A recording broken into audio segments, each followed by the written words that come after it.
करीब 5 करोड़ लोगों ने साल 2023 में कावड़ यात्रा निकाली। कावड़ियों के पैरों में छालों पड़ने के बाद भी वो भूखे प्यासे किलोमीटरों तक पैदल चलते रहे थे। जमीन पर लेटकर साष्टांग प्रणाम करते हुए ये लोग अपनी यात्रा पूरी करते हैं। ऐसा माना जाता है कि गंगा जल बढ़ने के बाद कावड़ को तब तक उठाए रहना होता है जब तक आप अपनी मंजिल तक ना पहुंच जाए। ये यात्रा भले ही कितनी लंबी क्यों ना हो, कितनी भी कठिन क्यों ना हो, हर साल हजारों लोग इसे पूरा करते हैं और ये सब किया जाता है भगवान शिव की भक्ति के लिए। भगवान शिव, जिन्हें देवों के देव महादेव भी कहा जाता है, जिनके लिए इस सृष्टि में सब बराबर हैं, तो फिर आखिर श्रावण महीने में ही इनका क्या गहरा कनेक्शन है?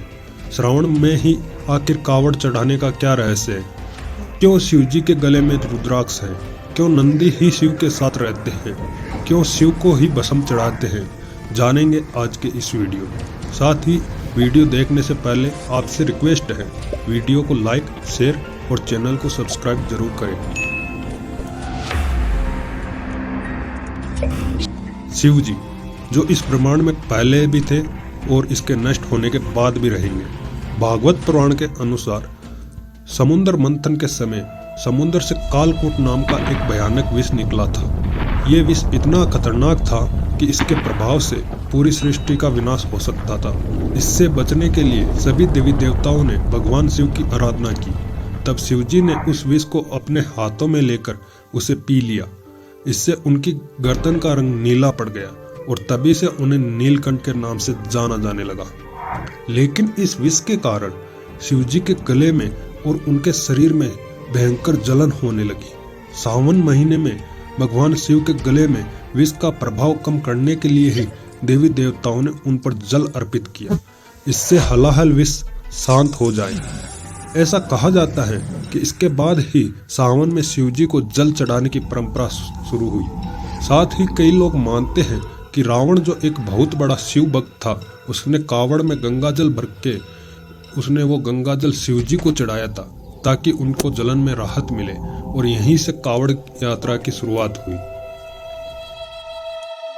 भगवान शिव, महादेव, भोलेनाथ, जिनका रूप सबसे अलग है, उनके हाथों में त्रिशूल, सर पर चंद्रमा और चेहरे पर एक सौम्य सी मुस्कान। लेकिन क्या आप जानते हैं कि शिव जी ने हमेशा से चंद्रमा को अपने सर पर धारण नहीं किया था?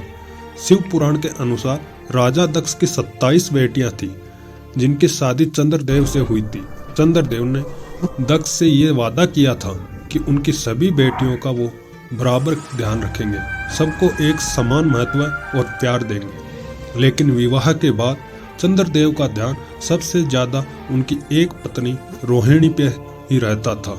इसके कारण उनकी बाकी पत्नियां दुखी रहने लगी। वो अपने पिता दक्ष के पास इस बात की शिकायत लेकर पहुंची तो दक्ष ने क्रोध में आकर चंद्रदेव को श्राप दे दिया। उन्होंने चंद्रदेव से कहा कि उन्हें भयंकर बीमारी हो जाएगी और वो 15 दिनों में धीरे धीरे गायब हो जाएंगे।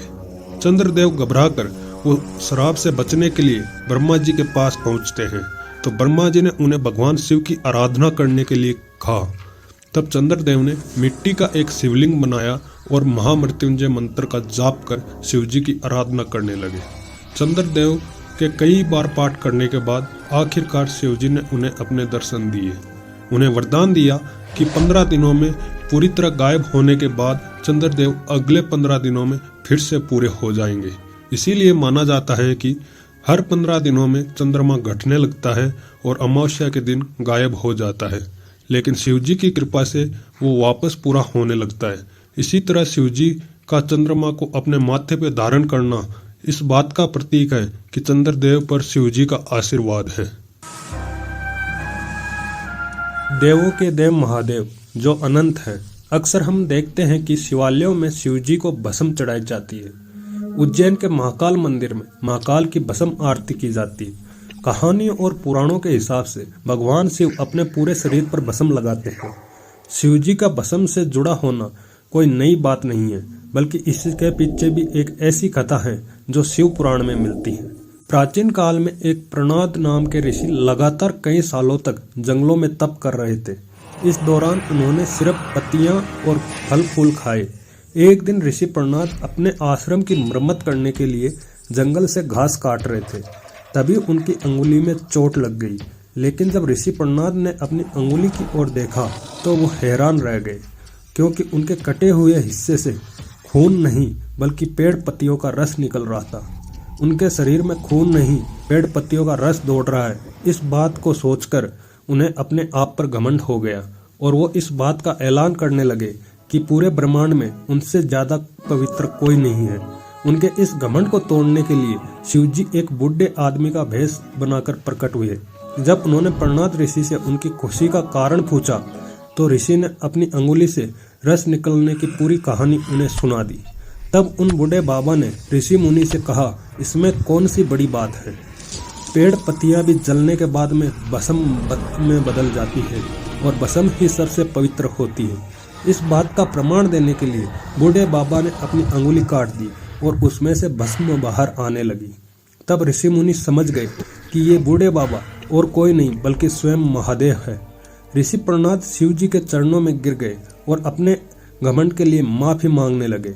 ऐसा माना जाता है कि इस घटना के बाद शिव जी अपने पूरे शरीर पर भस्म लगाते हैं, अपने भक्तों को ये याद दिलाते हैं कि परम सत्य क्या है। भगवान शिव की हर तस्वीर, हर मूर्ति में उनके हाथ में त्रिशूल, गले में सांप और रुद्राक्ष की माला और डमरू तो होता ही है, लेकिन साथ ही हर तस्वीर में होती है बाघ की खाल यानी टाइगर स्किन, जिस पर शिवजी विराजमान होते हैं। शिव पुराण में इससे जुड़ी हुई भी ये कहानी है कि भगवान शिव पूरे ब्रह्मांड में जवान बैरागी के रूप में घूम रहे थे। ना कोई घर, ना कोई वस्त्र। एक बार इसी तरह वो जंगल से गुजर रहे थे। उसी जंगल में कई बड़े बड़े ऋषि मुनियों के आश्रम थे जो वहाँ अपनी पत्नियों के साथ रहते थे। जब शिवजी वहाँ से गुजरे तो ऋषियों की पत्नियां उन्हें देखकर आकर्षित हो गई। जब शिवजी कुछ दिनों तक उन्हीं जंगलों में रहे, इस कारण से उन ऋषियों की पत्नियों का मन भटकने लगा। जब ऋषि मुनियों को इस बात का पता चला तो वो क्रोधित हो गए। उन्होंने रास्ते में एक बड़ा सा गड्ढा बनाया और अगले दिन जब शिवजी अपने वैरागी रूप में वहां से निकले तो सभी ऋषि मुनियों ने अपनी शक्ति का इस्तेमाल कर उस गड्ढे से एक बाघ को निकाला और शिवजी पर उस बाघ ने हमला कर दिया। तब शिवजी ने उस बाघ से लड़कर उसको मार दिया और उसकी खाल को अपने शरीर पर लपेट लिया। ये देखकर ऋषि मुनियों को एहसास हो गया कि ये कोई साधारण वैरागी नहीं है बल्कि स्वयं भगवान शिव है। वो उनसे माफी मांगने लगे। शिवजी इसी बाघ की खाल पर विराजमान होते हैं जो उनकी शक्ति का प्रतीक है, पशु वृत्ति पर उनकी विजय का प्रतीक है। शिवजी हर रूप में सदैव उनके साथ रहते। उनके वाहन नंदी जी हर शिव मंदिर में शिवलिंग या मूर्ति के सामने हमेशा नंदी जी विराजमान होते। लेकिन क्या आप जानते हैं, नंदी जी हमेशा शिवजी के वाहन नहीं थे। पुराणों के अनुसार ये कहानी शुरू होती है श्रीलाद ऋषि से, जिन्होंने संतान प्राप्ति के लिए हजारों साल तक भगवान शिव की तपस्या की और शिवजी उनसे प्रसन्न हुए और उन्हें पुत्र प्राप्ति का वरदान दिया। पुत्र प्राप्त होने के बाद ऋषि उन्हें बच्चे को आश्रम ले गए और उसे अपने पुत्र की तरह ध्यान रखने लगे। ऋषि के उस बच्चे को नंदी का नाम दिया गया। नंदी बहुत ही प्रतिभाशाली थे और भगवान शिव के परम भक्त थे। लेकिन एक दिन जब कुछ ऋषि मुनि उनके आश्रम पहुंचे और नंदी उनसे आशीर्वाद लेने लगे तो ऋषि उदास हो गए। उन्होंने बताया कि नंदी का जीवन बहुत ही छोटा है। लेकिन जब नंदी को इस बात का पता चला तो वो हंसने लगे और उन्होंने अपने पिता से कहा कि क्या आप शिवजी को नहीं मानते? आप शिवजी के साक्षात दर्शन कर चुके हैं, फिर भी ऋषि मुनियों की बात सुन रहे हैं। क्या आपको लगता है कि जब तक हमारे सिर पर शिवजी का आशीर्वाद है हमें कोई भी क्षति हो सकती है? इसके बाद नंदी जी ने अपने पिता का आशीर्वाद लिया और पूरे मन से शिवजी की तपस्या में लग गए। जब शिवजी नंदी के सामने प्रकट हुए और नंदी से मनचाहा वरदान मांगने को कहा, तब शिवजी ने उनकी प्रार्थना स्वीकार कर ली। उन्होंने कहा, तुम आज से मेरे वाहन के रूप में हमेशा मेरे साथ कैलाश पर्वत पर रहोगे। इसीलिए आज भी जहाँ जहाँ भगवान शिव का वास होता है वहाँ वहाँ नंदी जी भी होते हैं।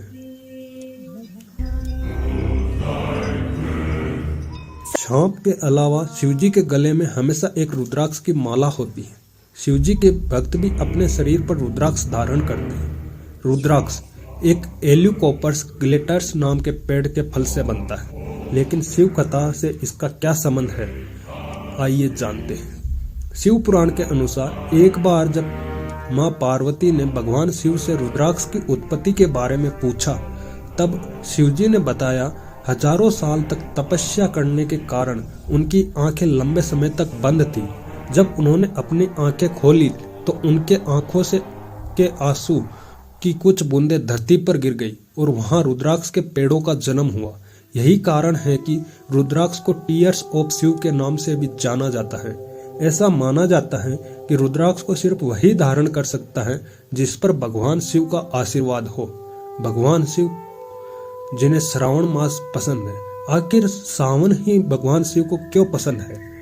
पौराणिक कथाओं के अनुसार सावन के महीने में जगत जननी माँ पार्वती ने भगवान शिव को पति के रूप में पाने के लिए सोमवार के व्रत रखे थे और उन्होंने इसी महीने में घोर तपस्या की थी। इस तपस्या के कारण भगवान शिव ने माँ पार्वती को अपनी अर्धांगिनी के रूप में स्वीकार किया था। तब से भगवान शिव का श्रावण मास से गहरा संबंध हो गया। दोस्तों, शिवजी से जुड़े और कौन से टॉपिक पर आप वीडियो देखना चाहेंगे, हमें कमेंट करके जरूर बताइए। इस वीडियो को लाइक, शेयर और ऐसी ही कई अनसुनी कहानियों के लिए ब्रेन बूस्टर को सब्सक्राइब कीजिए। मिलते हैं अगले वीडियो में। जय महाकाल।